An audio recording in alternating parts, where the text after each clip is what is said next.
ফারুকের বায়োগ্রাফি সম্পর্কে জানবো। ওমরে ফারুক রাদিয়াল্লাহু তাআলা আনহু, the super hero of this উম্মাহ। এই উম্মার সুপার হিরো তিনি, ঠিক কিনা? ওনার মুখের আগে লাঠি চলতো বেশি। সুবহানাল্লাহ পড়বেন না? মাঝে মাঝে লাঠি চালানোরও দরকার আছে না নাই? সাইয়েদনা ওমরে ফারুক আমাদের জন্য অনুপ্রেরণা। Is the real super hero of Muslim উম্মাহ। তিনি এই উম্মার রিয়েল সুপার হিরো। এজন্য ওনার জীবনী থেকে আমরা কিছু শিক্ষা নেওয়ার চেষ্টা করব ইনশাআল্লাহ। পড়েন সাইয়েদনা ওমরে ফারুক কিভাবে ইসলাম ধর্ম গ্রহণ করলেন, কিভাবে বিশ্বনবীর প্রাণের কলিজার টুকরা হলেন, এটা দিয়ে আমরা শুরু করি। আল্লাহ তাআলা সাইয়েদনা ওমরে ফারুকের হৃদয়ের মধ্যে 3টা ধাক্কা মেরেছেন, ঈমানের ধাক্কা। আওয়াজ করে বলতে হবে কয়টা? জোরে বলেন তো কয়টা? 3টা ঈমানি ধাক্কা। এক হচ্ছে বিশ্বনবীর দোয়ার ধাক্কা। এক কি? দোয়ার ধাক্কা। 2 হচ্ছে সূরা হাক্কা দিয়ে দিয়েছেন আল্লাহ এক ধাক্কা। সুবহানাল্লাহ পড়বেন না? 3 হচ্ছে সূরাতু তাহা দিয়ে আল্লাহ দিয়েছেন আরেকটা ধাক্কা। এই 3টা ঈমানি ধাক্কা যখন সাইয়েদনা ওমরে ফারুকের হৃদয়ে লাগলো, উনি পড়তে আরম্ভ করেছেন আশহাদু আল্লা ইলাহা ইল্লাল্লাহ ওয়া আশহাদু আন্না মুহাম্মাদান আবদুহু ওয়া রাসূলুহু। চিল্লায়ে পড়েন আল্লাহু আকবার। বিশ্বনবী মক্কায় বসে বসে তাহাজ্জুদের সালাত পড়ে আল্লাহর কাছে দোয়া করলেন, আল্লাহুম্মা আইজ্জাল ইসলাম বিআহাব্বির রাজুলাইনি ইলাইক। ও আল্লাহ, 2 জন লোকের নাম বলবো, 2 জনের দরকার নেই। এই 2 জনের একজনকে আপনি ইসলামের সুশীতল ছায়া তলে এনে ইসলামকে বিজয় দান করে দেন। মুহূর্তের মধ্যে দোয়াটা কবুল করে নিয়েছে কে? বিশ্বনবী বললেন, আল্লাহ 2 জনের নাম বলবো আজকের দোয়ায়। আবি জাহাল ইবনে হিশাম, হয়তো হিশামের বেটা আবু জাহেলকে আপনি ইসলামের ভিতরে নিয়ে আসেন, কিংবা ওমর ইবনুল খাত্তাব, খাত্তাবের বেটা ওমরকে আপনি ইসলামের ছায়া তলে নিয়ে আসেন। ওমরে ফারুকের জন্য দোয়াটা কবুল করে নিয়েছে কে? মক্কার যে অবস্থা, আল্লাহর হাবিব সাল্লাল্লাহু আলাইহি ওয়াসাল্লাম বুঝলেন মক্কার এই 2 জনের একজন যদি আমার সাথে না থাকে তাহলে মক্কায় দাওয়াতি কাজ চালিয়ে যাওয়া যাবে। আল্লাহরে বললেন, আল্লাহ বেশি চাই না, এই 2 জনের একজন, হয় আবু জাহেল নয় ওমর, হয় আবু জাহেল নয় ওমর। বিশ্বনবী যখন দোয়া করলেন, এই দোয়ার একটা ঈমানি ধাক্কা, নূরানি ধাক্কা সাইয়েদনা ওমরে ফারুকের হৃদয়কে স্পর্শ করে ফেলল। দোয়া ইজ লাইক এ মিসাইল। এই যে আমরা দোয়া করি, এটা মিসাইলের মতো। যুদ্ধে মিসাইল হামলা করে না? মিসাইল হামলা করার পরে এই মিসাইল লক্ষ্য বস্তুতে যে ভেদ করে, ঠিক কিনা? তেমনি দোয়ার মতো যদি আপনি দোয়া করতে পারেন, আপনি যেই জন্য দোয়া করেছেন ঠিক ওই জায়গায় যে আপনার দোয়া স্পর্শ করে। সুবহানাল্লাহ পড়বেন না? বিশ্বনবীর দোয়ার মাধ্যমে প্রথমে সাইয়েদনা ওমরে ফারুকের হৃদয়ে এক ধাক্কা লাগলো। 2 নম্বরে রব্বুল আলামিন সূরাতুল হাক্কা দিয়ে ওমরে ফারুকের হৃদয়ের মধ্যে দিলেন এক ধাক্কা। পড়েন আল্লাহু আকবার। কোরআনের ভেতরে সূরাতুল হাক্কা নামে একটা সূরা আছে না নাই? আল হাক্কাতু মাল হাক্কা ওয়া মা আদরাকা মাল হাক্কা। পড়েন আল্লাহু আকবার। বিশ্বনবী যখন দোয়া করলেন, ওই দোয়া যখন সাইয়েদনা ওমরে ফারুকের হৃদয়ে স্পর্শ করলো, সাইয়েদনা ওমরে ফারুক সব সময় বিশ্বনবীরে ফলো করতে আরম্ভ করলেন। বিশ্বনবী ডানে গেলে লুকিয়ে লুকিয়ে ওমর ফারুক ডানে যায়, বিশ্বনবী বায়ে গেলে লুকিয়ে লুকিয়ে ওমরে ফারুক বায়ে যায়। বিশ্বনবী একবার মসজিদুল হারামে যে নামাজ পড়তে শুরু করলেন, ওমরে ফারুক তখন বিশ্বনবীর পিছু পিছু ছদ্মবেশে পেছন থেকে যে বিশ্বনবী কিভাবে নামাজ পড়ে দেখতে শুরু করলেন। বিশ্বনবী ইন দা মিন টাইম এশার নামাজে আল হাক্কাতু মাল হাক্কা তেলাওয়াত শুরু করে দিলেন। আল হাক্কাতু মাল হাক্কা তেলাওয়াত শুরু করে দিলেন। তেলাওয়াত করতে করতে বিশ্বনবী যখন তেলাওয়াত করতেছে, ওমরে ফারুক এরকম দুলতেছে আর মজা পাচ্ছে। ও মিয়া, বিশ্বনবীর কণ্ঠ বুঝি আমার মতো কণ্ঠ? আপনার মতো কণ্ঠ? আহমদ বিন ইউসুফের কণ্ঠ? আব্দুল বাসিতের কণ্ঠ না? বিশ্বনবীর গলায় যে কি সুরের ঝংকার আল্লাহ দিয়েছেন, কি সুরের লহরী আল্লাহ দিয়েছেন, একবার যে শুনতো পাগল হয়ে যেত। আল্লাহু আকবার। বিশ্বনবী সূরা হাক্কা মন্ত্রমুগ্ধ তেলাওয়াতে, মন্ত্রমুগ্ধ সুর দিয়ে, মন্ত্রমুগ্ধ কণ্ঠ দিয়ে তেলাওয়াত করতে লাগলেন। এশার সালাতে ওমরে ফারুক দুলতে লাগলেন। ওমরে ফারুক যত শুনেন অবাক হয়ে যায়, যত শুনেন অবাক হয়ে যায়, যতই শুনে অবাক। কিরে? কারণ তিনি আরবি ভাষা বুঝতেন, এত সুন্দর শব্দের গাঁথনি। এত প্রাঞ্জল বর্ণনা, এত সুন্দর অন্তমিল, এটা কবিতা না হয়ে পারে না। উনি মনে মনে ভাবলেন এটা মনে হয় কবিতা, it might be poem, it could be poem. Muhammad মনে হয় কবি হয়ে গেছে, তার কাব্য প্রতিভা দিয়ে সে এটা বানিয়েছে। তা না হলে এত সুন্দর কথা এটা কবিতা না হয়ে পারে। ইন দ্য মিন টাইম বিশ্বনবী কিন্তু দেখতেছে না যে পেছনে ওমর। বিশ্বনবী তেলাওয়াত করছিলেন, ইন দ্য মিন টাইম বিশ্বনবী পড়ছিলেন ওমা হুয়া বিকাউলি শাইরিন কলিলাম মা তুমিনুন। এই আয়াতের অর্থ হলো এটা কোনো কবির কথা নয়, খুব অল্প সংখ্যক লোকই তোমরা ঈমান আনো। সুবহানাল্লাহ পড়ে। এটাকে বলে কোইন্সিডেন্ট। কোইন্সিডেন্ট, হুট করে অনেক সময় মিলে যায়, যায় কি যায় না? আপনি একজনের কথা ভাবতেছেন, বাজারে গেলেন, বাজারে যেই দেখেন ওই লোকটা দাঁড়ায় আছে, এরকম হয় কি হয় না? কোইন্সিডেন্ট। ওমরে ফারুক মনে মনে যেটা ভাবতেছে ওই কথা দিয়ে বিশ্বনবী তেলাওয়াত করতেছে, আল্লাহু আকবার। বিশ্বনবী যে আয়াত তেলাওয়াত করছিলেন, আয়াতের অর্থ হলো এটা কোনো কবির বানানো কবিতা না, খুব অল্প সংখ্যক লোকই তোমরা ঈমান আনো। ওমরে ফারুক আটকে উঠলেন, থমকে দাঁড়ালেন। ঘটনা কি? আমি মনে মনে ভাবলাম কি রে, এত সুন্দর কথা, এটা তো মানুষের কথা হতে পারে না, এটা নিশ্চয়ই কবিতা, কবির কথা। কিন্তু মুহাম্মদ এখন আবার পড়তেছে ওমা হুয়া বিকাউলি শাইর, এটা কোনো শায়েরের, কবির কথা নয়। কলিলাম মা তুমিনুন, অল্পই তোমরা ঈমান আনো। তার মানে আমার মনে যা চলে মুহাম্মদ এটা টের পায়। মুহাম্মদ গণক। নাউজুবিল্লাহ পড়বেন না? মুহাম্মদ অনেক বড় মাপের একজন গণক। মানুষের হৃদয়ে কি চলে, মনে মনে কি ভাবে, মুহাম্মদ না দেখেও বলে দিতে পারে। ইন দা মিন টাইম বিশ্বনবী পরের আয়াতে পড়লেন ওয়ালা বিকাউলি কাহিনিন কলিলাম মা তাযাক্কারুন। এই আয়াতের অর্থ হলো এটা কোনো গণকের বানানো গণনা নয়, খুব অল্প সংখ্যক লোকই তোমরা উপদেশ হিসেবে এটাকে মানো। সুবহানাল্লাহ পড়েন। এবার আর ওমরে ফারুকের সহ্য হয় না, কি আজীব তামাশা। প্রথমে মনে করলাম কবিতা, মুহাম্মদ কয় কবি না, সে কবি না, এটা কবিতা না। তারপর ভাবলাম সে গণক, সে আয়াত পরে পরে বলে দিল এটা গণনা নয়, তাহলে এটা কি? এটা কি কবিতাও না, গণনাও না, তাহলে এটা কি? বিশ্বনবী তখন পড়লেন তানজিলুম মির রাব্বিল আলামিন। সুবহানাল্লাহ পড়েন। পরের আয়াত ছিল তানজিলুম মির রাব্বিল আলামিন। এটা দুনিয়ার কোনো কবির বানানো কবিতা না, এটা কোনো গণকের গণনা না, এটা কোনো সাহিত্যিকের বানানো সাহিত্য নয়, এটা মহাবিশ্বের পরিচালক রব্বুল আলামিনের কাছ থেকে পাঠানো কিতাব কোরআন। সূরা হাক্কার ধাক্কায় ওমরে ফারুক কাইত। প্রথমে ধাক্কাটা লাগলো যে দোয়া। বিশ্বনবী তাহাজ্জুদে কেঁদে দোয়া করলেন, আল্লাহ হয় আবু জাহেল রে দিবা নাইলে ওমর রে দিবা। ওই দোয়া ওমরে ফারুকের হৃদয়ে ছোঁয়া লেগেছে। এরপর হাক্কা, সূরাতুল হাক্কা দিয়ে দিলে এক ধাক্কা। এই ধাক্কা খেয়ে উথাল পাথাল হৃদয়ের মধ্যে, হায় রে এ কি বাণী, এ কেমন কথা, কে মুহাম্মদ? তারপরও শয়তানের ওয়াসওয়াসা আছে না নাই? আল্লাহ বলে যতই ওয়াসওয়াসা ওমরকে দেয়া হোক, আমি ওমরে ফারুককে এই মুসলিম উম্মতের সেনাপতি বানিয়ে ছাড়বো, আমি সেনাপতি বানাবো। এবার 3 নাম্বার ডোজ। ডাক্তারের কাছে গেলে প্রথমে দেখবেন সিম্পল ডোজ দেয়, নরমাল ওষুধ, এটাতে কাজ না হলে ডোজ বাড়ায়, একেবারে কাজ না হলে অ্যান্টিবায়োটিক মারে, আছে না নাই? আল্লাহ প্রথমে দোয়ার ছোঁয়া লাগালেন, তারপর সূরা হাক্কা দিয়ে ধাক্কা মারলেন, এরপরে রব্বুল আলামিন বলেন এবার 3 নাম্বার ডোজ সূরা তহা দিয়ে আমি তোমার হৃদয়টারে উজালা বানায় দেব রে ওমর। শয়তান ওদিক দিয়ে ওয়াসওয়াসা, খেলা দুই দিক থেকে চলতেছে। আল্লাহ তাআলা হেদায়েতের রাস্তায় টানছে, শয়তান জাহান্নামের দিকে টানছে। ঘোষণা দেয়া হলো মক্কায়, মুহাম্মদের মাথা কেটে এনে দিলে এত এত স্বর্ণ মুদ্রা দেয়া হবে। ওমরে ফারুক রাজি হয়ে গেলেন, নাঙ্গা তলোয়ার নিয়ে বিশ্বনবীর মাথা কাটার জন্য ছুটলেন। নাউজুবিল্লাহ পড়বেন না? বনু জাহরা গোত্রের এক লোক বলে, আইনা ইয়া ওমর, কই যাও? মুহাম্মদের মাথা কাটতে যাই। আরে মুহাম্মদের মাথা কাটতে যাও? তোমার বোন ফাতিমা বিনতে খাত্তাব আর তোমার বোন জামাই সাঈদ কদ সাবা, এরা তো ধর্ম ত্যাগ করে ফেলছে, এটা তো আমাদের ধর্ম ত্যাগ করে মুহাম্মদের ফলোয়ার হয়ে গেছে। আগে ওমর ঘর সামলাও, পরে মুহাম্মদের মাথা কাটতে যেও। ওমরে ফারুক অবাক হয়ে গেলেন, তলোয়ার নিয়ে বিশ্বনবীর দিকে না যে নিজের বাড়ির দিকে চলে গেলেন। বিশ্বনবীর আপন বোন ফাতিমা বিনতে খাত্তাব, বোন জামাই সাঈদ আর খাব্বাব রাদিয়াল্লাহু তাআলা আনহু, তিনজন মিলে সূরা তহা তেলাওয়াত করছিলেন। পড়েন সুবহানাল্লাহ। মক্কায় লুকিয়ে লুকিয়ে দাওয়াত হতো।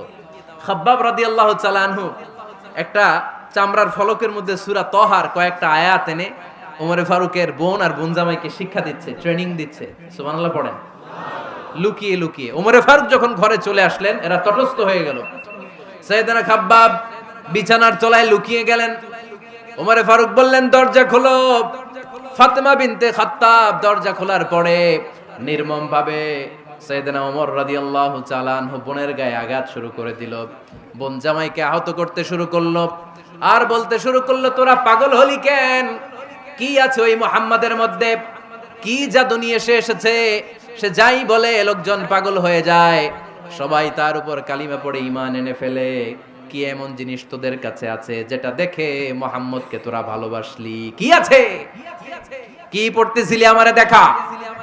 ফাতেমা বলে, ইন্নাকা রিজসুন লা ইয়ামাসসুহু ইল্লাল মুতাহহারুন। ও আমার ভাই ওমর, তুমি নাপাক। তুমি কি? লা ইয়ামাসসুহু ইল্লাল মুতাহহারুন, পবিত্রতা অর্জন না করে এই কোরআন ধরা যায় না। সুবহানাল্লাহ পড়েন। ওমরে ফারুক গোসল করে আসলেন, কারণ ধাক্কা তো আগে কয়েকটা খাইছে। কথা বুঝেন নাই বোধহয়? প্রথমে দোয়ার ধাক্কা, পরে কোন সূরা দিয়ে ধাক্কা? হাক্কা দিয়ে ধাক্কা। 3 নম্বরে এখন আরেকটা ধাক্কা খাবে। গোসল করে আসলেন। ফাতেমা বিনতে খাত্তাব বললেন, গোসল যখন করে এসেছেন, এই নেন। ওমরে ফারুক এবার চামড়ার কাপড়ের মধ্যে সূরা তহার প্রথম আয়াতের দিকে নজর করলেন। নজর করেই কোরআনের প্রেমে পড়ে গেলেন। পড়েন সুবহানাল্লাহ। ওমর ফারুক পড়তে আরম্ভ করলেন, তহা মা আনজালনা আলাইকাল কুরআনা লিতাশকা ইল্লা তাযকিরাতাল লিমান ইয়াখশা তানজিলাম মিম্মান খালাকাল আরদা ওয়াস সামাওয়াতিল উলা। সুবহানাল্লাহ পড়েন। উনি পড়তে আরম্ভ করলেন, তহা মা আনজালনা আলাইকাল কুরআনা লিতাশকা, এই কোরআনকে আমি তোমাদের হতভাগ্য জাতি হিসেবে দুনিয়ায় থাকার জন্য পাঠাই নাই। এটা রব্বুল আলামিনের পক্ষ থেকে এসেছে। যারা রবকে ভয় করে তাদের জন্য আছে উপদেশ। যিনি আকাশ বানিয়েছেন, জমিন বানিয়েছেন, ওই আল্লাহ তাআলা নিজেই এই কোরআন পাঠিয়েছে। আওয়াজ করে পড়তে হবে, আল্লাহু আকবার। উনি খুব ভালো আরবি জানতেন। সূরা তহা পড়ার পরে আর ধৈর্য ধারণ করতে পারে না।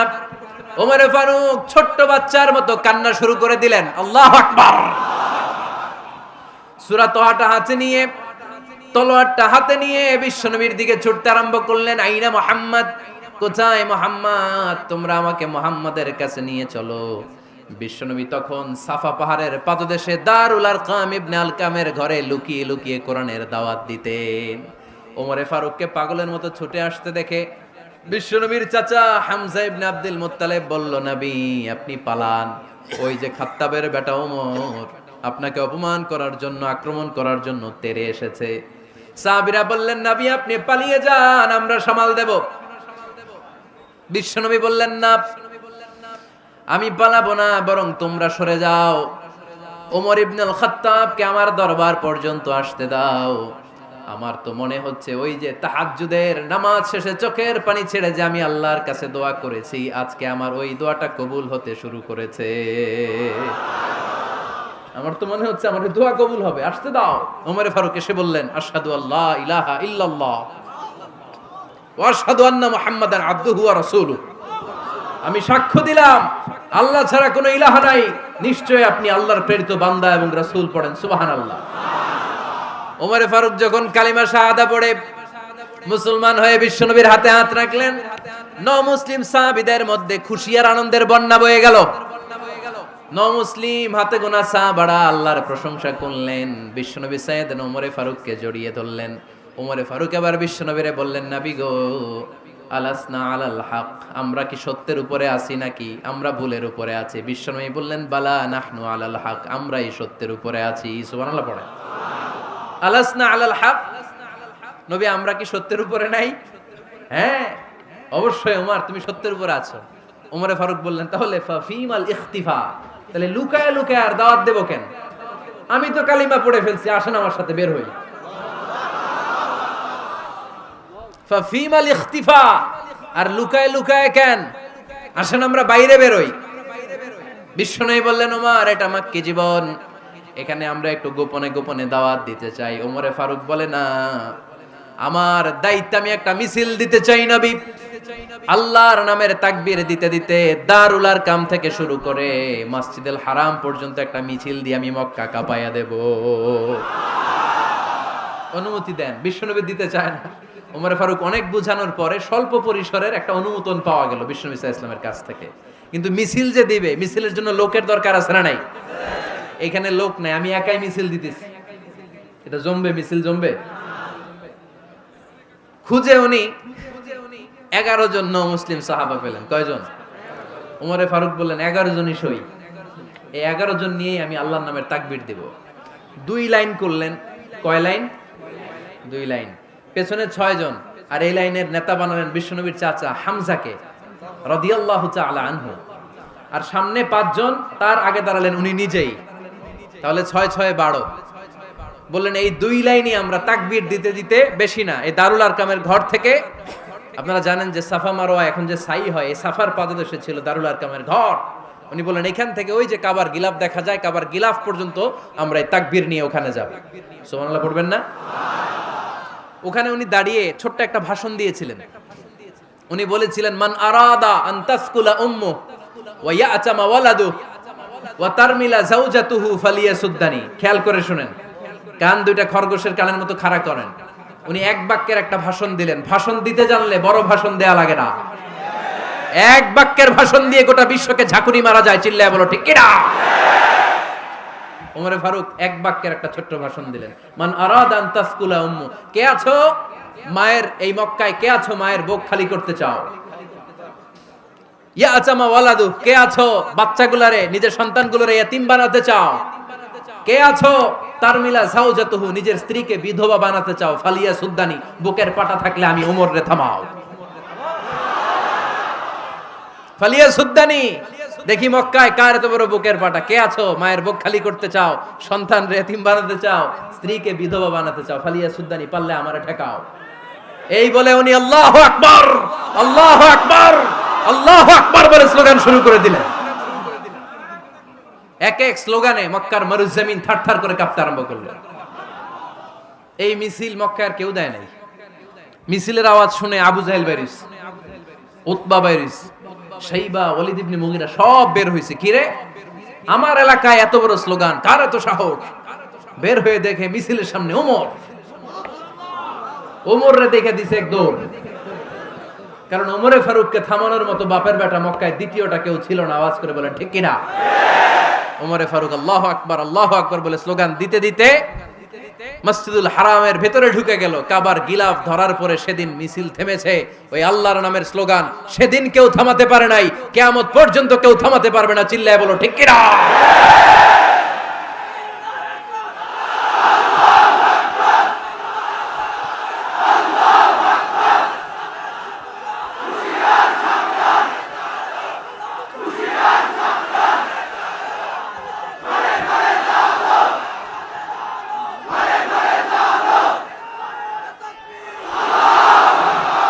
ওই রকম একটা ওমরের দরকার, আমাদের বেশি চাই না। জোরে বলেন ঠিক কিনা?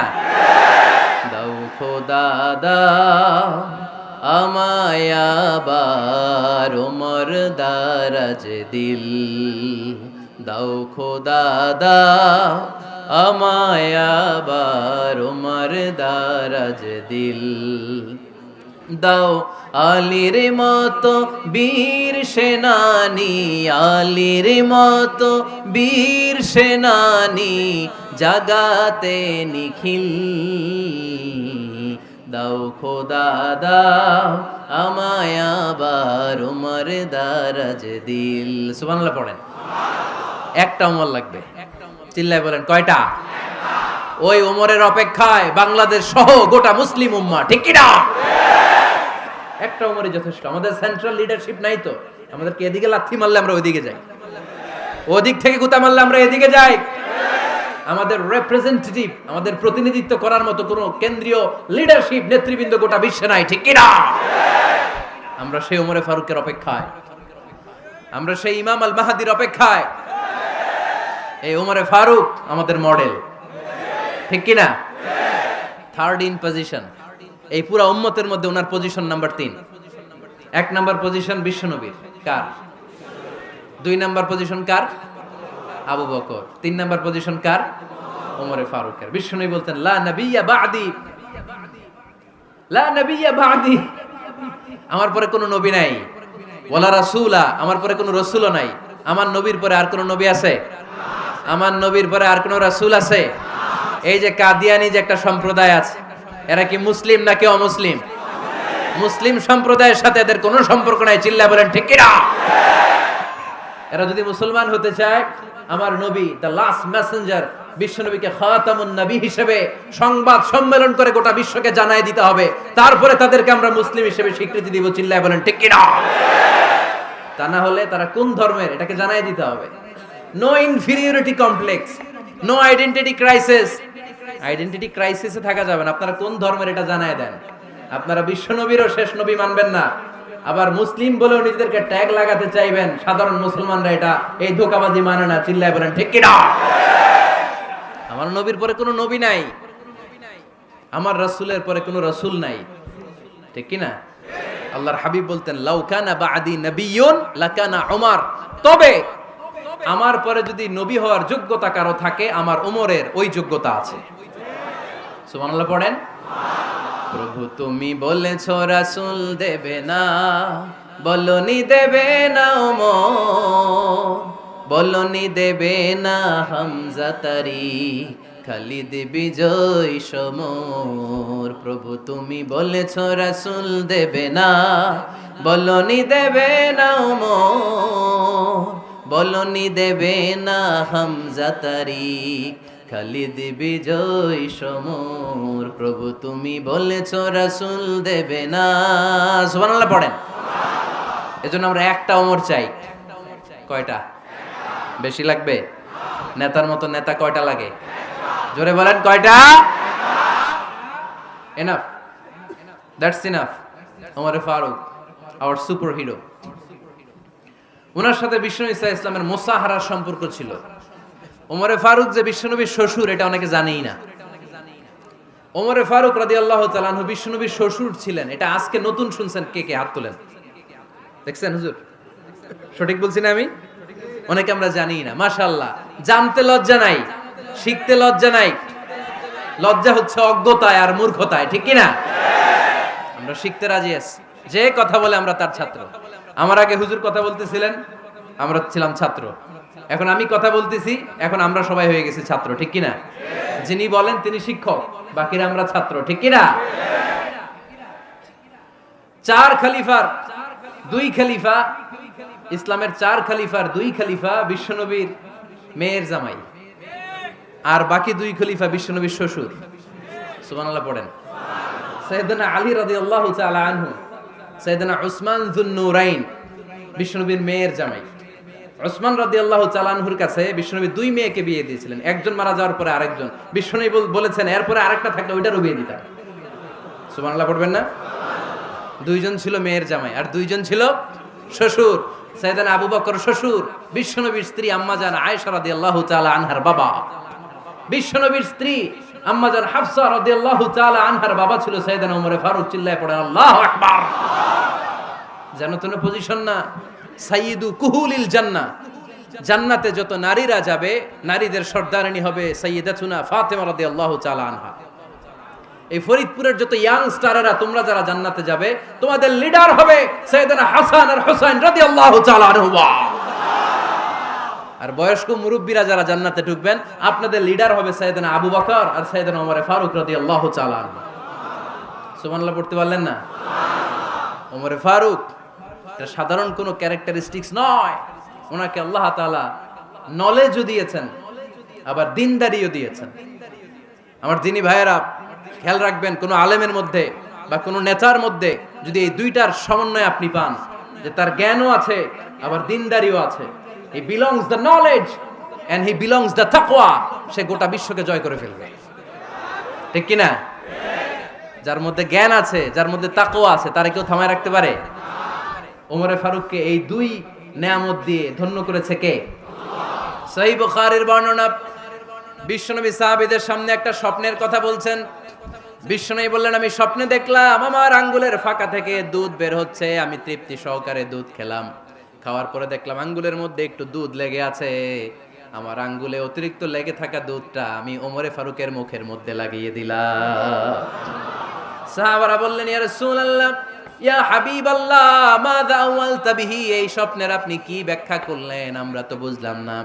বিশ্বনবী বললেন, আওয়ালতু বিহি আল ইলম, আমি এই দুধ দিয়ে জ্ঞানের ব্যাখ্যা করেছি, কারণ ওমরকে আল্লাহ যেই জ্ঞান দিয়েছে গোটা বিশ্বের কাউকে এত জ্ঞান দেয় না।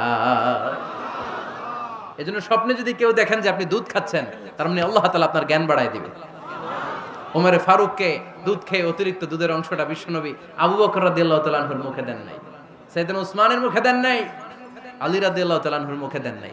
স্বপ্নে ওই অতিরিক্ত লেগে থাকা দুধটা বিশ্বনবী ওমরে ফারুকের ঠোঁটের মধ্যে লাগিয়ে দিয়েছেন। এই হাদিস থেকে প্রমাণ হয় আল্লাহ তাআলা জ্ঞানের নেয়ামতে সাইয়েদনা ওমরে ফারুককে ধন্য করেছেন।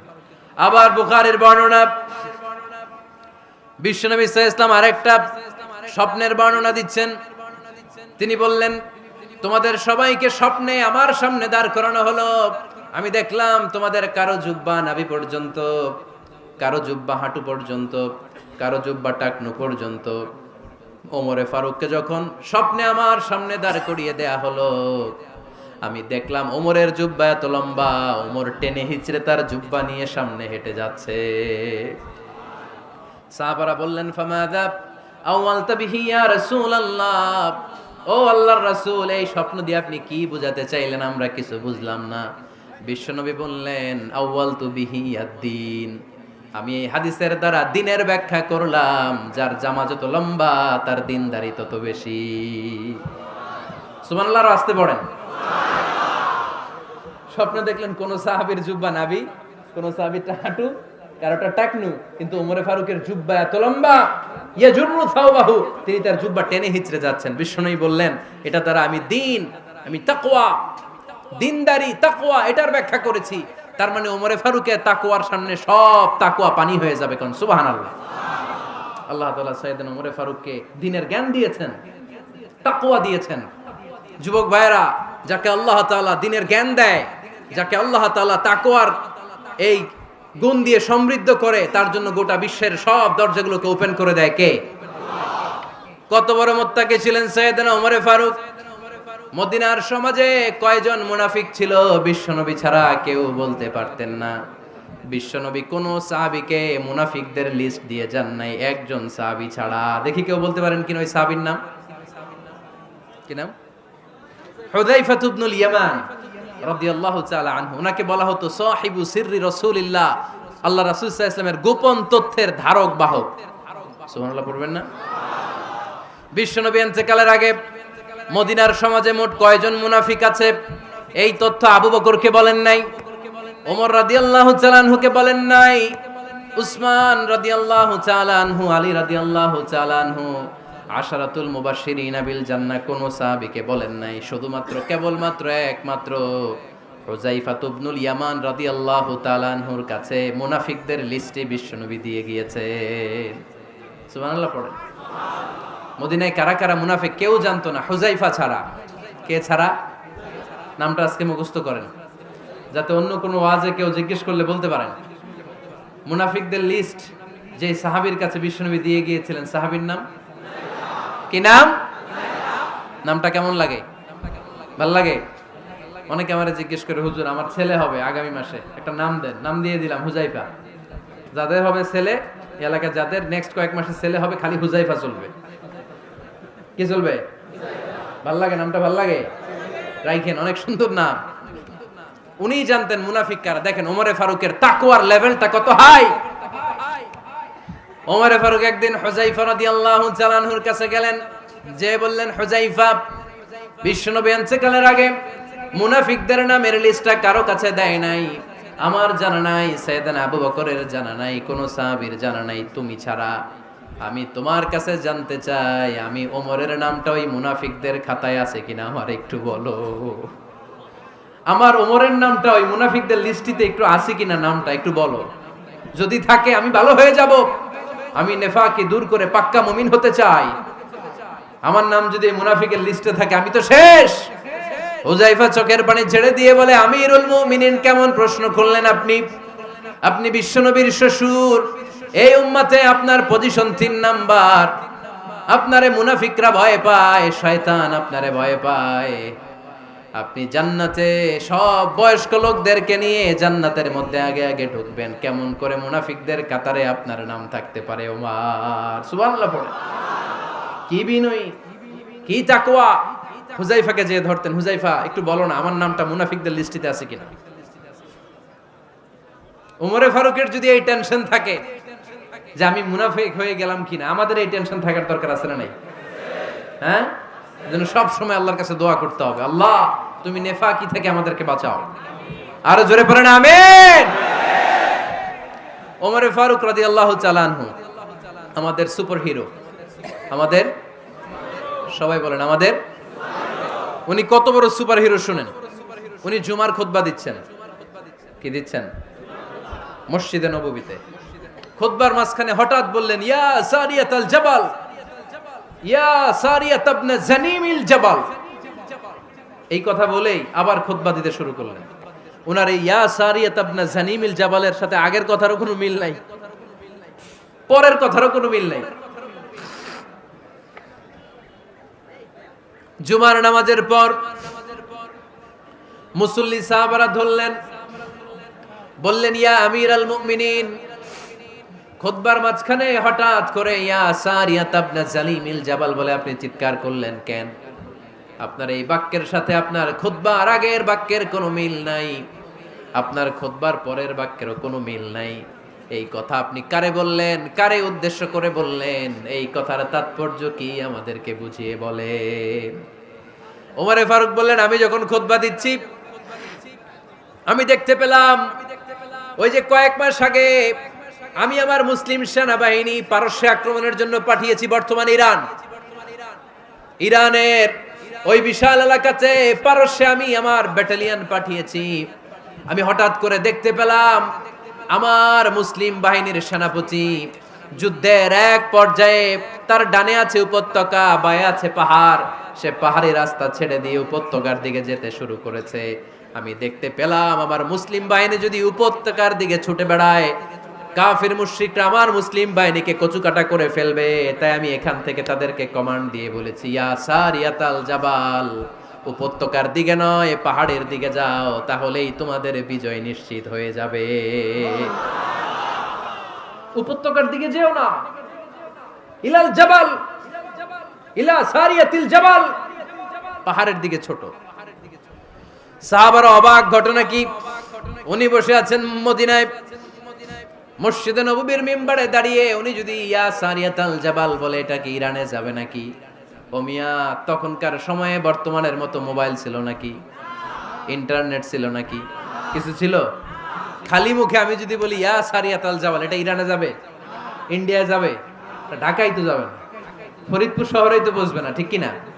কিন্তু এটা আমিরুল মুমিনিন, বিশ্বাসী সাহাবারা বিশ্বাস করে নিল। কিছু মুনাফিক ছিল, এরা কয় না ঝামেলাস, এটা তো সম্ভব না। এক কাজ করি, এই সেনাপতি যখন বিজয়ী বেশে মদিনায় ফিরে আসবে আর আমরা ধরবো। এরা দিন গুনতে লাগলো, এই সেনাপতি মুসলিম বাহিনী নিয়ে পারস্য জয় করে কবে ফিরে আসবে। এই মুনাফিকের দলগুলো কখনো সেনাবাহিনীকে অভ্যর্থনা জানাতে যেত না, কিন্তু এইবার সবার আগে মদিনার উপকণ্ঠে যে সেনাপতিদেরকে অভ্যর্থনা জানানোর জন্য ফুল নিয়ে রেডি, ফুল নিয়ে দাঁড়ায়। সেনাপতি ঢুকার সাথে সাথে ধরছে, এই সেনাপতি কোত্থেকে আসছো? কয় পারস্য জয় করে আসছি। কয় এমন এমন দিন, জুমার দিন দুপুর বেলা যুদ্ধের মাঝখানে আমিরুল মুমিনিনের কণ্ঠের কোন কথাবার্তা শুনছো নাকি? সেনাপতি অবাক, কয় তোমরা জানলা কেমনে? শুনছি তো। সুবহানাল্লাহ পড়বেন না? আমরা যুদ্ধে একটা ভয়ঙ্কর অবস্থার মধ্যে ছিলাম, পেছন থেকে শত্রু আমাদেরকে আক্রমণ করতে শুরু করে দিল। ডানে যাব না বায়ে যাব, সামনে যাব নাকি পেছনে যাব, রাস্তা খুঁজে পাচ্ছি না। ডান দিকে ছিল আমাদের উপত্যকার রাস্তা, বাঁ দিকে ছিল পাহাড়ি পথ। আমরা সোজা পথ হবে মনে করে উপত্যকার দিকে ছুটতে আরম্ভ করলাম। হঠাৎ করে আমিরুল মুমিনিনের কণ্ঠ বজ্র কণ্ঠে আমার কানের মধ্যে ভেসে আসলো, আমার মনে হলো আমিরুল মুমিনিন কেমন যেন আমাকে কমান্ড দিচ্ছেন আর বলছেন, ইয়া সারিয়াতাল জাবাল, ডান দিকে উপত্যকার পথে নয়, তাড়াতাড়ি পাহাড়ের দিকে সৈন্যবাহিনী নিয়ে উঠে যা। পাহাড়ের দিকে, ডানে না। This is wrong track and this is the right track. ওই দিন যদি ওমরে ফারুকের ওই গাইডলাইন, আমিরুল মুমিনিনের কমান্ড যদি আমি না শুনতাম, আজকে বিজয়ের বেশে ফিরতেও পারতাম না, আমাদের চেহারাও তোমরা দেখতে পেতে না। ওমরে ফারুকের ওই কমান্ড, ওই গাইডলাইন অদৃশ্য থেকে শোনার কারণে ওই পারস্যের মধ্যে আমাদেরকে সেই যুদ্ধে বিজয় দান করেছে কে? দিস ইজ ওমরে ফারুক, দিস ইজ ওমরে ফারুক। বিশ্বনবী বলছেন, ওমর, মা লাকিয়াকা শাইতানু সালিকান ফাজ্জান ইল্লা সালাকা ফাজ্জান গায়রা ফাজ্জিক। ওমর, শয়তান ইবলিস যদি তোমার কোনো রাস্তা দিয়ে হাঁটতে দেখে, শয়তান ওই রাস্তা রেখে দিয়ে অন্য রাস্তা দিয়ে হাঁটে। সুবহানাল্লাহ বাড়িতে যায় বললেন। কে বলতেছে? বিশ্বনবী। কার ব্যাপারে? ওমরে ফারুকের ব্যাপারে। শয়তান যদি দেখে যে ওমরে ফারুক এই রাস্তা দিয়ে হাঁটতেছে, শয়তান ওই রাস্তা রেখে দিয়ে অন্য রাস্তা দিয়ে হাঁটে। সুবহানাল্লাহ পড়েন। রাত্রিবেলা আমরা আমাদের বাচ্চা ছেলে মেয়েদেরকে যখন খাওয়াই, বাচ্চারা খেতে চায় না, এরকম হয় আপনাদের ফরিদপুর এলাকায়? হ্যাঁ, এই এলাকায় হয় নাকি? খেতে চায় না বাচ্চারা, এই চকলেট দেখায়া, এই মিনা কার্টুন দেখায়া, এইটা সেইটা, এগুলো সেগুলো বলে, গল্প টল্প বলে ভুলায়া খাওয়ানো লাগে, তাই না? তারপরও খায় না। আমারও ছোট মেয়ে আছে, খেতে চায় না, এইটা সেইটা এমনি সেমনি খাওয়ানো লাগে। তো শেষে না পেরে মা বাবা বলতে বাধ্য হয়, ওই যে ভূত আসতেছে, ভূত, তাড়াতাড়ি তাড়াতাড়ি খাও, নাহলে যে ভূত ধরবে তোমারে। ওই যে বাঘ আসতেছে, বাঘ, তাড়াতাড়ি খাইলে নাহলে বাঘে কামড়াবে। বলি না আমরা? আপনারা কি বলেন? ভূত। আর কি বলেন? হ্যাঁ হ্যাঁ, আচ্ছা, এক এক জায়গায় এক একটা আমরা বলি, ভূত আসবে, বাঘ খাবে, ভাল্লুক খাবে, তাড়াতাড়ি খাও। মদিনাতে যখন ওমরে ফারুক আমিরুল মুমিনিন, মদিনার মায়েরাও বাচ্চাদেরকে খাওয়াতে পারতো না, ছোট্ট মেয়েদেরকে খাওয়াতে পারতো না, খাওয়া নিয়ে যন্ত্রণা করতো।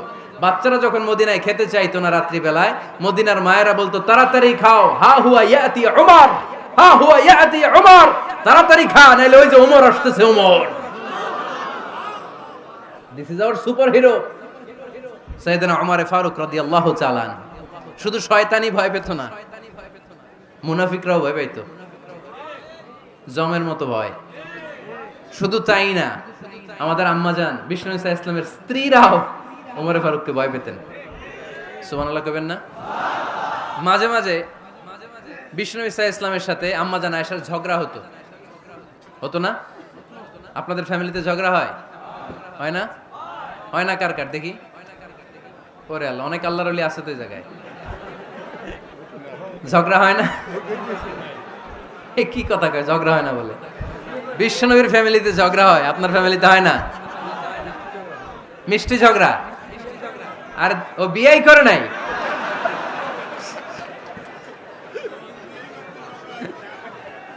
ঝগড়া তো হবেই, দাম্পত্য জীবনের মজাটাই তো এখানে। কখনো ঝগড়া, কখনো আনন্দ, একটু বৃষ্টি, একটু রোদ, একটু হাসি, একটু কান্না, ভালো লাগা, ভালোবাসা শেয়ার করে নেয়া, মিলেমিশে একাকার হয়ে যাওয়া, ঠিক কিনা? তো আল্লাহর হাবিব সাল্লাল্লাহু আলাইহি ওয়াসাল্লামের সাথে আম্মাজান আয়েশার ঝগড়া হতো। তো একদিন ঝগড়া হয়ে দুইজন রেগে আছে। খবরদার, দুইজন রেগে থাকবেন না আবার। একজন রাগলে আরেকজন থেমে যাবেন, কারণ এই ছোট্ট ঝগড়া থেকে এটা অনেক সময় বিচ্ছেদের দিকে গড়ায়। আমার প্রিয় ফরিদপুরবাসী, ভাবি রেগে গেলে আপনি রাইগেন না, ওই দিন আপনি একটু ঠান্ডা থাকেন। আবার আপনি রেগে গেলে, আমার মাইকের আওয়াজ যদি ভাবিরা শুনেন, আপনারা রেগে যায় না, একটু ঠান্ডা থাকবেন। দুইজনে রেগে গেলে তো তৃতীয় বিশ্বযুদ্ধ শুরু হবে, তাই না? একজন রেগে গেলে আরেকজন ঠান্ডা। কারণ এই সামান্য ঝগড়া থেকে ইগোর কারণে এটা বিচ্ছেদ আর ডিভোর্স পর্যন্ত গড়ায়। আর শয়তান এখানে উস্কানি দেয়, কারণ ইমানদারদের ফ্যামিলি ভাঙতে পারলে শয়তান সবচেয়ে বড় খুশি হয়। আর ইমানদারদের ফ্যামিলি টিকে থাকলে খুশি হয়ে যায় কে? আম্মাজান আয়েশা রাদিয়াল্লাহু তাআলা আনহার সাথে বিষ্ণু ইসা ইসলামের ঝগড়া হতো মাঝে মাঝে। একবার ঝগড়া হলো, বিষ্ণু ইসা ইসলামের রাগ, আম্মাজান আয়েশাও রাগ। তো বিষ্ণুই বললেন, আয়েশা, ঝগড়া করে আর কতক্ষণ থাকবো, আসো মিটমাট করি। আয়েশা রাদিয়াল্লাহু বললেন, ঠিক আছে, মিটমাট করব। তো বিষ্ণু ইসা ইসলাম বললেন, মিটমাটের জন্য কারে ডাকবো? ওমর রে ডাকি। কয় না, ওমর রে না, উমরু গালিজ, উমর অনেক রাগে, আমার ডর লাগে। কয় তাহলে তোমার আব্বারে ডাকি, কয় ডাকেন। কি খুশি, মেয়েদের মধ্যে এই অভ্যাসটা আছে না নাই? তাহলে তোমার আব্বারে ডাকি, ডাকেন। ডেকে নিয়ে আসা হলো। আবু বকর রাদিয়াল্লাহু তাআলা আনহু দাঁড়ালেন, আম্মা জান আয়েশা দাঁড়ালেন, বিশ্বনবীও দাঁড়ালেন। বিশ্বনবী বললেন, আয়েশা তোমার আব্বা আসছে, এবার ঘটনা খুলে বলার পালা, তুমি বলবা নাকি আমি বলবো? আম্মা জান আয়েশা বললেন, আপনি বলেন, তবে ওয়ালা তাকুল ইল্লা হাক্কান, যেটা ঘটছে ওইটাই বললেন, মিথ্যা কথা কইেন না। আবু বকর রাদিয়াল্লাহু তাআলা আনহু রেগে মেগে আগুন, কি এই কথা তুমি কেমন করে বলো? বিশ্বনবীকে মিথ্যা কথা কখনো বলবে? রেগে মেগে দিলেন মেয়ের গালে এক চড়। বানিয়ে বলতেছি না, মুসনাদ আহমদ ইবনে হাম্বলের হাদিস। বাবার হাতের থাপ্পড়কে আম্মা জান আয়েশা উল্টে বললেন। সাইয়েদনা আবু বকর রাগে গড়গড় করছেন, আবার মারার জন্য তেড়ে গেলেন। এবার বাঁচার জন্য আম্মা জান আয়েশা বিশ্বনবীর পিছনে যে আশ্রয় নিলেন, বিশ্বনবী বাঁচানোর জন্য দুই হাত মেলে দাঁড়িয়ে গেলেন। পড়েন সুবহানাল্লাহ। বিশ্বনবী যখন দুই হাত মেলে দাঁড়িয়ে গেলেন, সাইয়েদনা আবু বকর রাদিয়াল্লাহু আনহু থেমে গেলেন। সাইয়েদনা আবু বকর রাদিয়াল্লাহু তাআলা আনহু ঘর থেকে বের হয়ে বারান্দায় দাঁড়ালেন। পড়েন সুবহানাল্লাহ। এবার বিশ্বনবী আম্মা জান আয়েশার কাছে যেয়ে বলেন, ইয়া আয়েশা কাইফা রাআইতিনি আনকাসতুকি মিনার রাজুল, দেখছো কেমনে বাঁচাইলাম? আমি না থাকলে ভর্তা বানাই ফেলতো আজকে।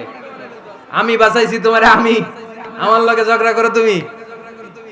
লজ্জায় পড়ে আম্মা জান আয়েশা খিলখিল করে হেসে দিলেন, বিশ্বনবীও হেসে দিলেন। দুইজনের হাসির মধুর আওয়াজ শুনে সাইয়েদনা আবু বকর বাইরে থেকে অবাক, কিরে এতক্ষণ না ঝড় তুফান, এখন দেখি হাসি। সালাম দিয়ে অনুমতি নিয়ে ভিতরে ঢুকলেন। ঢুকে দেখেন আম্মা জান আয়েশাও হাসে, বিশ্বনবীও হাসে। এ হাসি দেখে আবু বকর রাদিয়াল্লাহু আনহু হেসে দিলেন। আরশের উপর থেকে খুশি হয়ে গেলেন কে? এবার সাইয়েদনা আবু বকর রাদিয়াল্লাহু তাআলা আনহু বললেন, ইয়া রাসূলুল্লাহ আশরিকানি ফি সিলমিকুমা কামা আশরাকতুমানি ফি হারবিকুমা। ও নবী, যুদ্ধ লাগলে, দুইজন যুদ্ধ লাগলে মীমাংসার জন্য যেমনি আমারে ডাকেন, এরকম হাসি আর আনন্দের মুহূর্তেও আমারে একটু ডাইকেন। আশরিকানি ফি সিলমিকুমা কামা আশরাকতুমানি ফি হারবিকুমা। নবী, আপনাদের মধ্যে ঝগড়া লাগলে সন্ধি করার জন্য আমারে যেমনি ডাকেন, আপনাদের হাসি খুশি আনন্দ খুনসুটি এই মজাদার মুহূর্তগুলোতে আমারে বঞ্চিত রাখেন না, আমার একটু ডাইকেন। সুবহানাল্লাহ পড়েন। এই মুসনাদ আহমদ ইবনে হাম্বলের হাদিস শোনার উদ্দেশ্য হচ্ছে, বিশ্বনবী প্রথমে ওমর ফারুকের নাম বলেছিলেন। সাইয়েদনা আয়েশা বলে, না আমি ডরাই। হাইবাত, দিস ইজ কল্ড হাইবাত ওমর।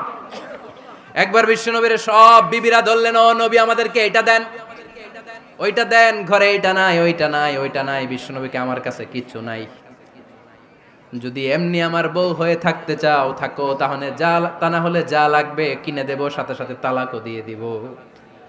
কিছু দিতে পারবো না, আমার নাই তো, সামর্থ্য নাই। কিন্তু বিবিরাও ছাড়া না, এটা দেন ওইটা দেন। বিশ্বনবী রহমতের নবী, বিবিদেরকে বুঝাতেও পারেন না। বিবিরা আবদার করতেছে, নবী এটা লাগবে, ওইটা লাগবে। ইন দ্য মিন টাইম বিশ্বনবী একজনের সালাম শুনতে পেলেন। কে যেন দরজায় দাঁড়িয়ে বলতেছে, আসসালামু আলাইকুম।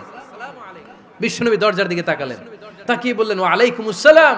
আর বুঝতে পারলেন এটা আমার ওমরের সালাম।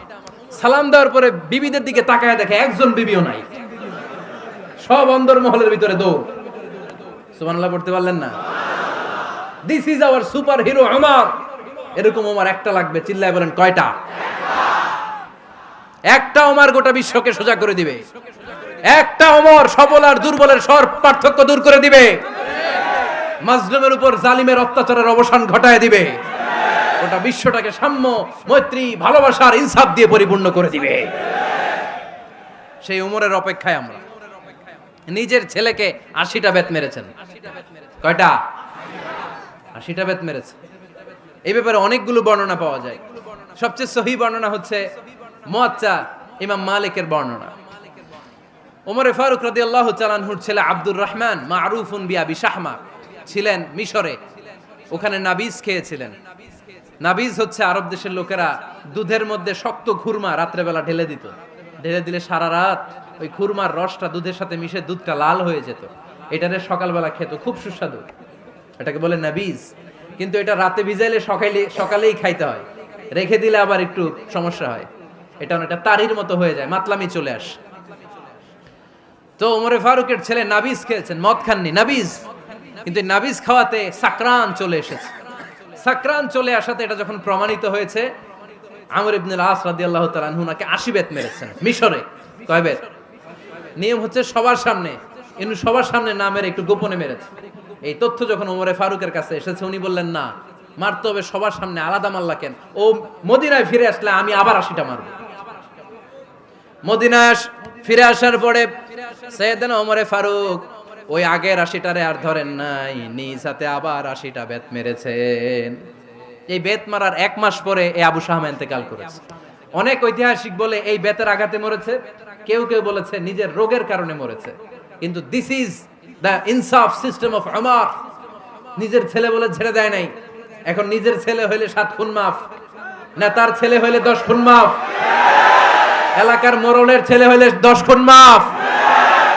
নো পার্সিয়ালিটি ইন ইসলাম। ইসলামে পার্সিয়ালিটি নাই। আপনি নেতার ছেলে হন, আপনি বিজনেস ম্যাগনেটের ছেলে হন, আপনি যেই হন না কেন, ইসলামের দৃষ্টিতে সবাই সমান। চিল্লায় বলেন ঠিক কিনা? বানু মখজুমিয়া গোত্রের এক নারী চুরিতে ধরা পড়ল। সাহাবারা বললেন, নবী, মদিনার সবচেয়ে ভেরি প্রেস্টিজিয়াস এন্ড ডিগনিফাইড ফ্যামিলির মেয়ে, আপনি হাত কাটেন না, কারণ ইসলামের নিয়ম চুরি করলে কি কেটে দাও। বিশ্বনবী বললেন, বলো কি? হাত না কাটার জন্য তোমরা আমাকে রেকমেন্ড করছো?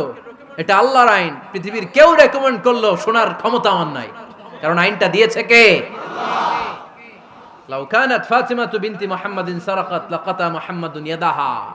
আরে বনু মাকসুমিয়া মেয়ে তো দূরের কথা, আমার কলিজার টুকরা ফাতেমাও যদি আজ চুরিতে ধরা পড়তো, তার হাত কেটে দিতে আমি 1 মিনিটও দেরি করতাম না।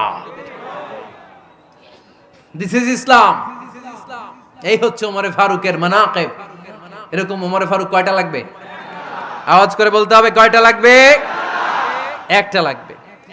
এই সাইয়েদনা ওমরে ফারুক মদিনার প্রথম চিফ জাস্টিস ছিলেন। সর্বপ্রথম উনার পরামর্শে সাইয়েদনা আবু বকর রাদিয়াল্লাহু তাআলা আনহু কোরআনকে সংকলন করেছেন। আমরা এই যে কোরআন পড়ি 30 পারা, এমদাদিয়া লাইব্রেরির 114টা সূরা, কত সুন্দর সন্নিবেশ করা হয়েছে, এখানে সাজানো হয়েছে। আল্লাহর হাবিব সাল্লাল্লাহু আলাইহি ওয়াসাল্লামের সময় কি এরকম কোরআন ছিল নাকি? ছিল না। খেজুর পাতার মধ্যে, গাছের বাকলের মধ্যে, ওটের বড় হাড্ডির মধ্যে আর পাথরের মধ্যে খোদাই করা কোরআন ছিল। সাইয়েদনা আবু বকরের সময় রাদিয়াল্লাহু তাআলা আনহুর সময় যুদ্ধ হলো, 70 জন হাফেজ সাহাবী ইন্তেকাল করলেন। সাইয়েদনা আবু বকর রাদিয়াল্লাহু তাআলা আনহুকে ডেকে ওমরে ফারুক বললেন, ও আবু বকর, এইভাবে হাফেজে কোরআন সাহাবীরা যদি দুনিয়া থেকে বিদায় হয়ে যায়, আল্লাহর কোরআনও তো বিদায় হয়ে যাবে। আমার পরামর্শ হলো আপনি সব বয়োজ্যেষ্ঠ সাহাবীদেরকে একসাথে করে কোরআনের সব কাগজগুলোকে একসাথে করে একটা নির্ধারিত কপির মধ্যে কোরআনকে সংকলন করে ফেলেন। সাইয়েদনা আবু বকর বললেন, যেটা আমার নবী করেন এটা আমি কেমনে করি? কিন্তু ওমরে ফারুক নাছোড়বান্দা বলে না, এটা করলে কোনো খারাপ হবে না, ভালোই হবে। মুসলিম উম্মার জন্য এক জায়গায় কোরআন সন্নিবেশিত থাকবে, আপনি করেন। সাইয়েদনা আবু বকর রাজি হয় না, ওমরে ফারুকও ছাড়ে না। ওমরে ফারুক বলতে বলতে বলতে বলতে এমন ভাবে সাইয়েদনা আবু বকর রাদিয়াল্লাহু তাআলা আনহুকে ধরলেন, সব শেষে সাইয়েদনা আবু বকর ওমরে ফারুকের কথায় কোরআন সংকলনে রাজি হয়ে গেলেন। পড়েন সুবহানাল্লাহ। উনি বললেন, ওমর যখন আমাকে বারবার বুঝাতে লাগলো, আল্লাহ তাআলা আমার হৃদয়টা ওমরের কথা শোনার জন্য খুলে দিলেন। আল্লাহ তাআলা কেমন যেন আমাকে ইলহাম করলেন, আবু বকর করো, এই কাজের মধ্য দিয়ে আমি আমার কোরআনকে গোটা বিশ্বে জীবিত রেখে দেব। This is Umar. এই যে আমরা হিজরি সনের যে আমরা গণনা করি, এই হিজরি সনের প্রবর্তক হচ্ছে সাইয়েদনা ওমরে ফারুক। সুবহানাল্লাহ নাই? আপনাদের মনোযোগ আছে না গেছে? কই ঘুমায় গেলেন মনে হয়? তাকবীর দেন তো একজন আওয়াজ করে।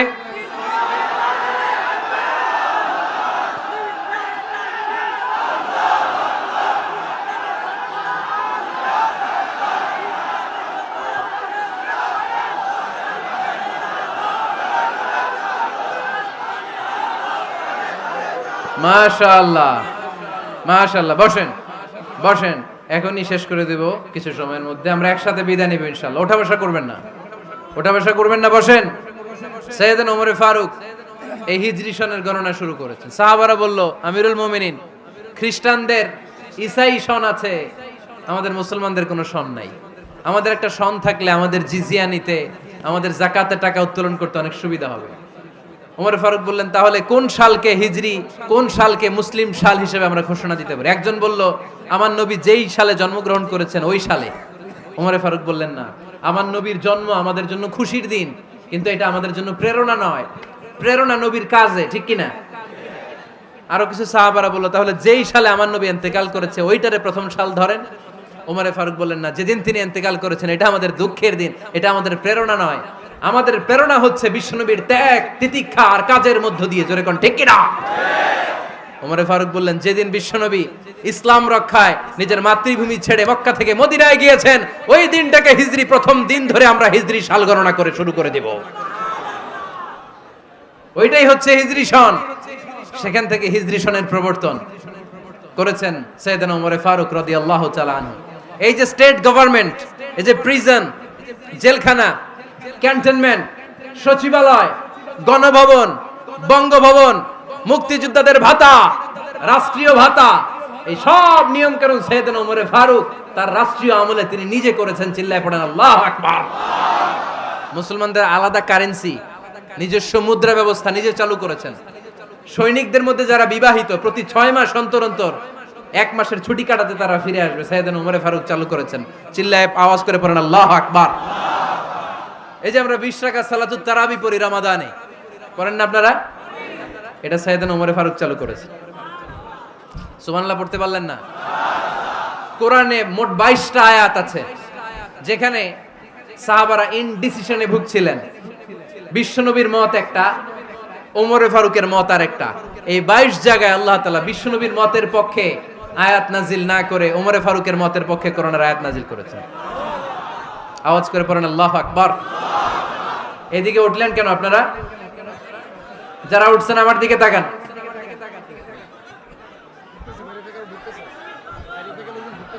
কিছু ভিতরে ঢুকতেছে, কিছু বাইরে দিতেছে না?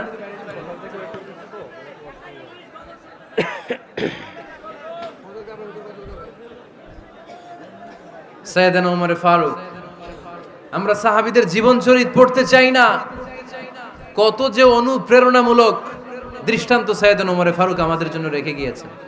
ওমর ফারুক যখন খলিফা, দিনের বেলায় যদি রাষ্ট্রে কোনো নিয়ম জারি করতেন, দিনের বেলায় জনগণকে কোনো বিষয়ে যদি নিষেধ করতেন, রাত্রে বেলায় খাওয়ার সময় ফ্যামিলি মেম্বারদের সবাইকে বলতেন, এই দিনের বেলা আমি জনগণকে এই কাজ করতে নিষেধ করেছি, তোমরা আমার ফ্যামিলি মেম্বার, খবরদার তোমরা এই কাজ করো না। জনগণ করলে যতটুকু শাস্তি, তোরা করলে পাবি ডবল শাস্তি। সুবহানাল্লাহ কইবেন না? আমাদের নেতারা ওই বাড়ির বিচার করে, ওই বাড়ির মাইয়ার বিচার, ওই বাড়ির পোলার বিচার। নিজের পোলা গাঞ্জা টানে, আছে না নাই? নিজের মেয়ে অপরাধ করে, আছে না নাই? কি নেতা ছিলেন ওমর ফারুক! আগে নিজের ঘর সামলিয়েছেন, আগে নিজেকে সামলিয়েছেন, নিজের ঘর ঠিক করেছেন। বলেছেন জনগণ করলে যত বেদ, তোরা করলে double Veda. This is call leader, ঠিক কি না? এক বাবা এসে বললেন, ওমর ফারুক আমার ছেলে কথা শোনে না, বেয়াদব। ওমর ফারুক ছেলেরে ডাকলেন, বাবা তুমি তোমার আব্বাজানের কথা শোনো না, এটা তো কবিরা গুনাহ। ছেলে বলে, ওমর ফারুক সব দায়িত্ব আল্লাহ ছেলে মেয়েদেরকে দিয়েছে, বাবা মাকে কোনো দায়িত্ব দেয় নাই। ওমর ফারুক বললেন, অবশ্যই দায়িত্ব দিয়েছে। তাহলে বলেন আমার বাবার দায়িত্ব কি? উনি বললেন, প্রাইমারিলি প্রথমত 3 দায়িত্ব।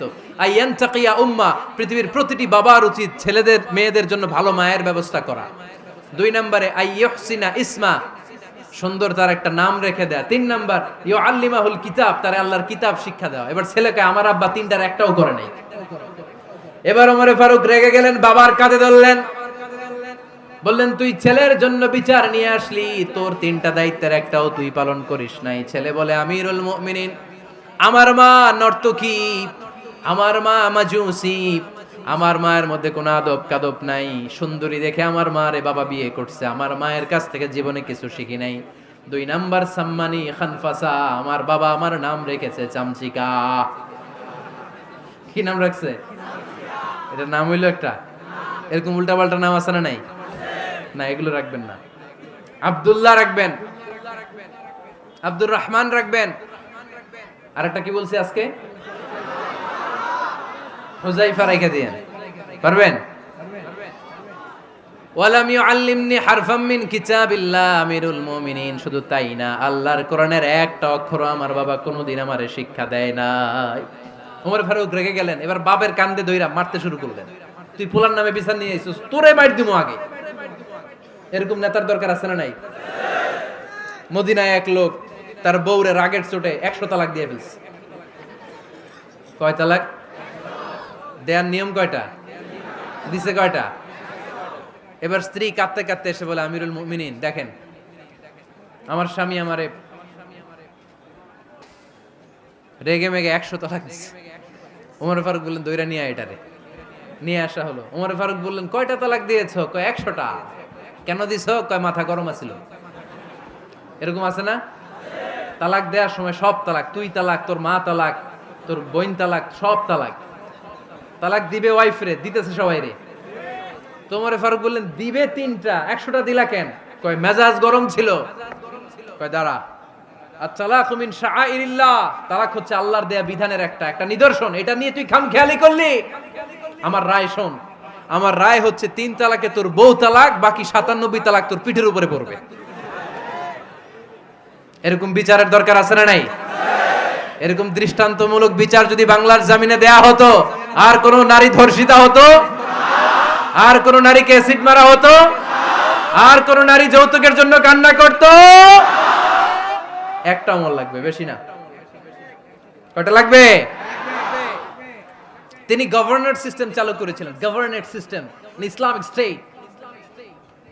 বাহরাইন, ইয়ামান, মিসর, কুফা, বসরা, মক্কা, মদিনা, এই 7 জায়গায় 7 জন গভর্নর পাঠিয়েছেন।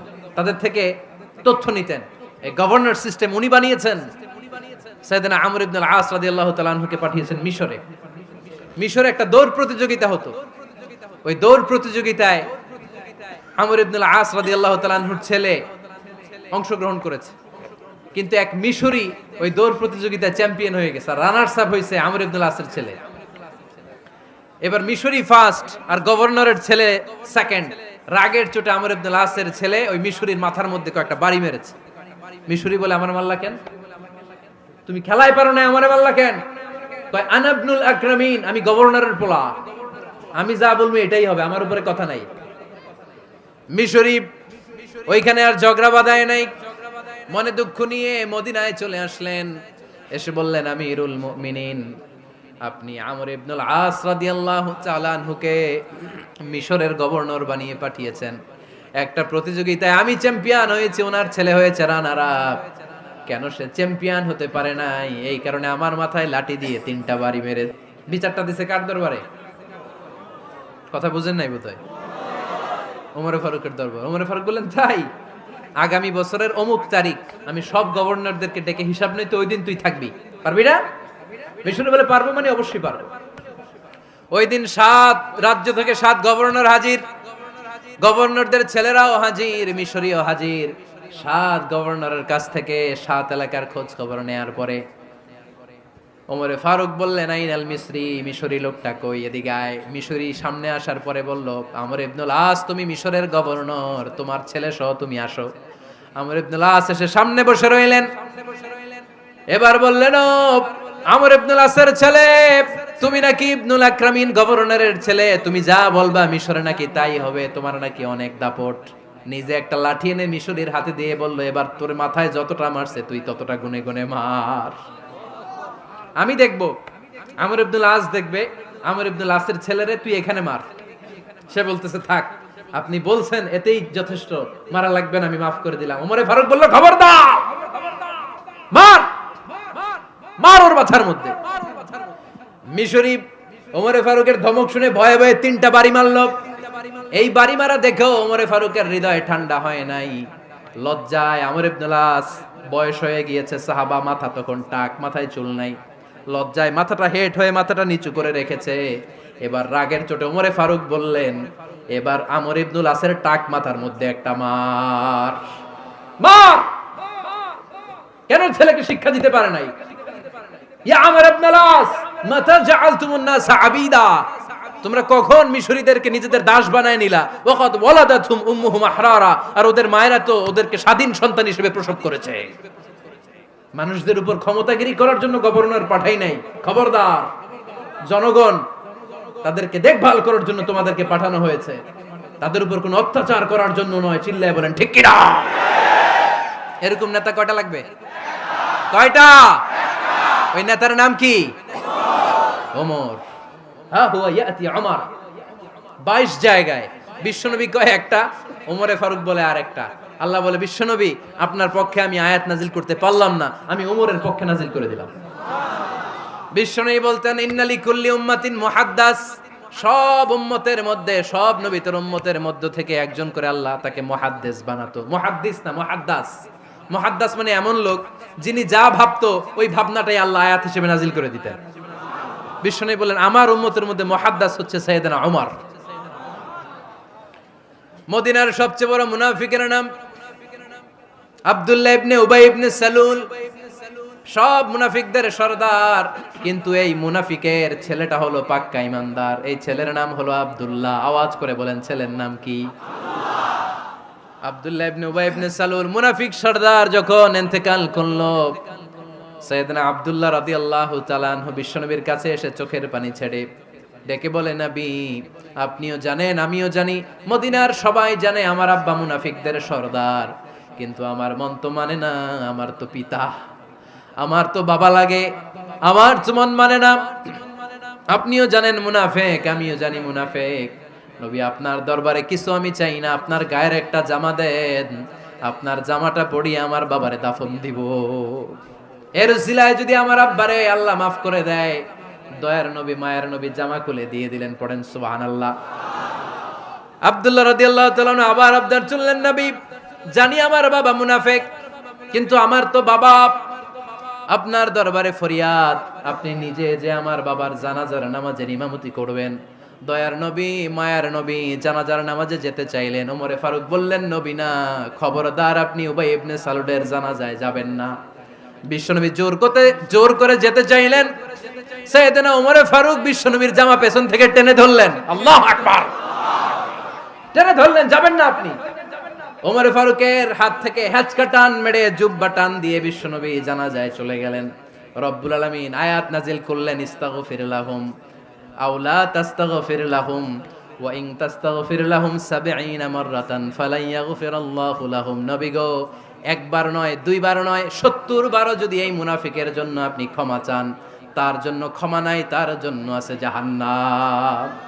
ওয়ালা তাকুম, আপনি যাবেন না আলা কবরি, কখনো তাদের জানাজায় যাবেন না। এই যে একটা ভুল করে ফেলছেন, এটা এবারই শেষ, এরপরে আর যাবেন না। সাইয়েদনা ওমরে ফারুকের পক্ষে আল্লাহ তাআলা কোরআনের আয়াত নাজিল করে দিলেন। চিল্লায় পড়েন আল্লাহু আকবার।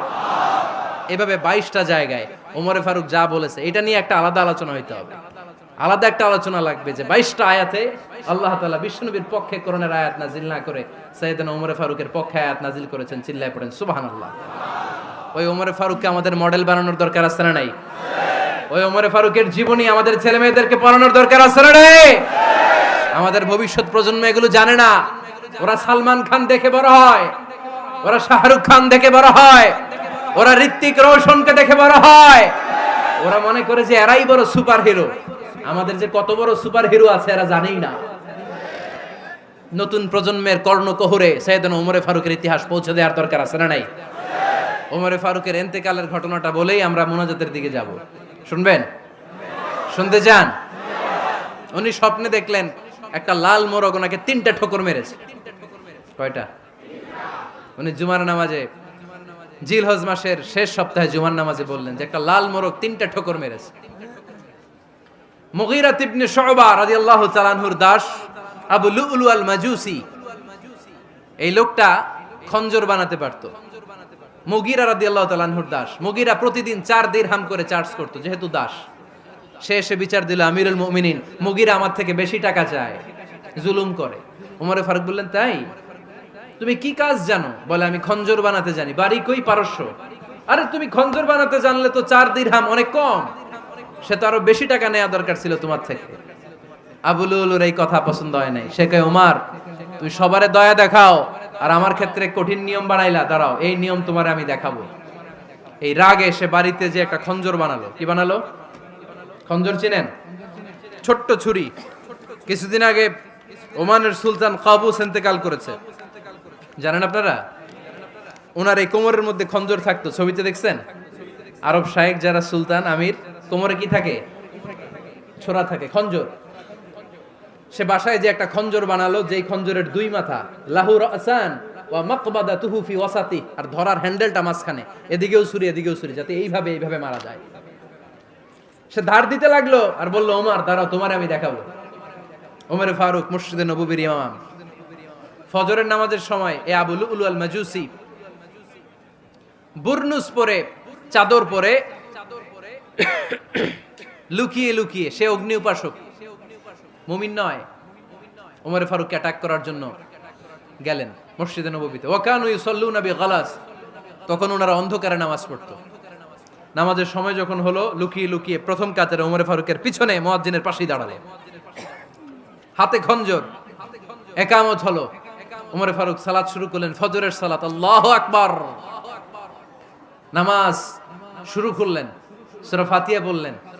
আরেকটা সূরা যখন পড়তে যাবেন, in the meantime Abu Lulu এই খঞ্জর নিয়ে ওমরে ফারুকের বুকের মধ্যে 3টা স্টেবিং করলেন। একটা মারলেন নাভির নিচে, মারার সাথে সাথে পাকস্থলী কেটে গেল। আরেকটা মারলেন পাজরে, পাজর ছিঁড়ে গেল। 3টা মারার পরে ওমরে ফারুক বললেন, কাতালানি আল কালব, এক কুকুর আমাকে মেরে ফেলেছে। পেছন থেকে এক সাহাবীকে টান মেরে সামনের দিকে নিয়ে গেলেন, তুমি নামাজের ইমামতি করাও। আর ওমরে ফারুককে বাকিরা ধরাধরি করে পেছনে নিতে আরম্ভ করলেন।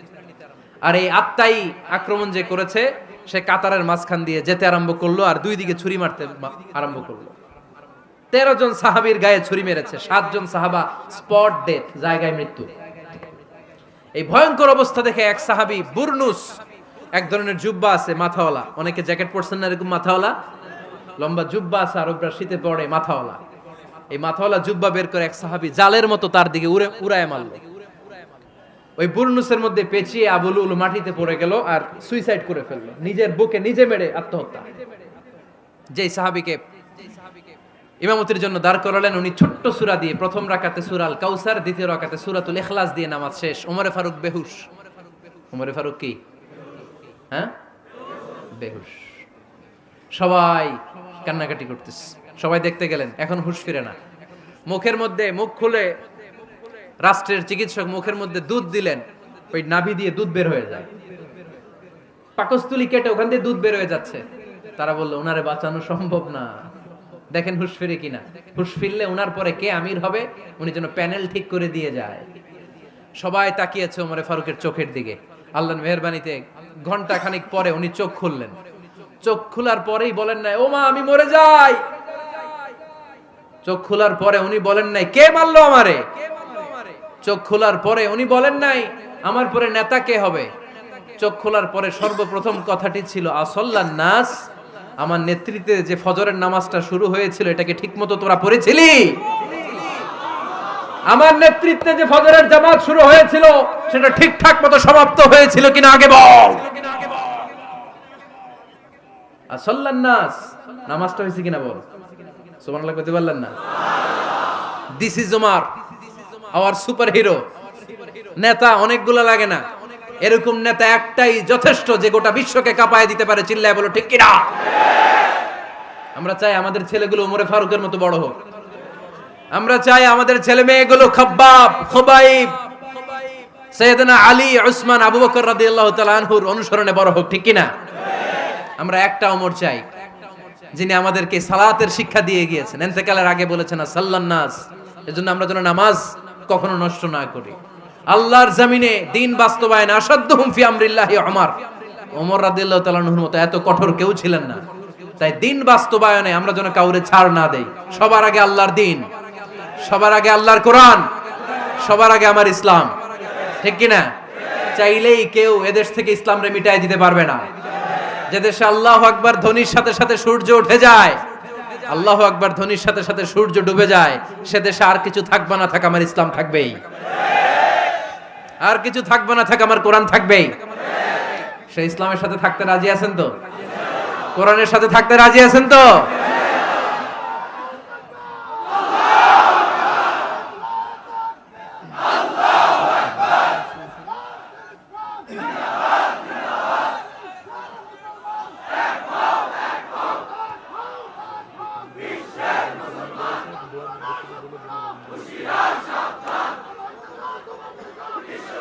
আল্লাহ আমাদের সবাইকে কবুল আর মঞ্জুর করে নেক। আমরা পড়ি আমিন।